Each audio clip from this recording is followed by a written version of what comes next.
കേരള കാർഷിക സർവകലാശാലയും കൃഷി വകുപ്പും സംയുക്തമായി നെൽകർഷകർക്കായുള്ള മേഖലാ സെമിനാർ ശാസ്ത്രീയ സമീപനം നെൽകൃഷിയിൽ എന്ന വിഷയത്തിൽ കാഞ്ഞാണി സിംല മാളിൽ വെച്ച് സംഘടിപ്പിച്ചു.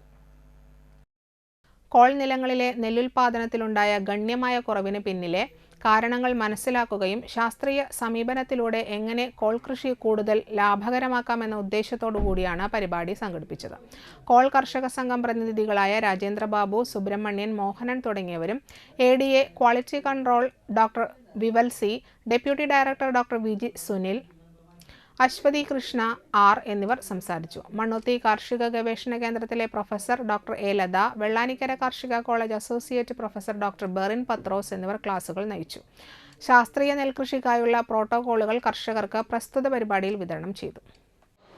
സിങ്കിന്റെ അഭാവം അത്ര അധികം പ്രശ്നം കാണുന്നില്ല. ഒരു 7% ഏരിയയിലാണ് സിങ്കിന്റെ അഭാവം കാണുന്നതെങ്കിൽ ഏകദേശം 25% സ്ഥലത്തും ബോറോണിന്റെ അഭാവം കാണുന്നുണ്ട്. സിങ്കിനെ സംബന്ധിച്ച് പറയുകയാണെന്നുണ്ടെങ്കിൽ സിങ്ക് നമ്മൾ ഇട്ട് കൊടുത്താൽ അത് 5 വർഷം അതിന്റെ അവശിഷ്ടങ്ങൾ മണ്ണിലുണ്ടാകും. അപ്പൊ അതുകൊണ്ട് തന്നെ നമ്മൾ ഒരിക്കൽ ഇട്ട് കൊടുത്താൽ വലിയൊരു അഭാവം നമ്മൾ കണ്ടത് തന്നെ ചേർപ്പ് ഇരിങ്ങാലക്കുട ഭാഗത്താണ് കുറച്ചെങ്കിലും സിങ്കിന്റെ അഭാവം കണ്ടിട്ടുള്ളത്.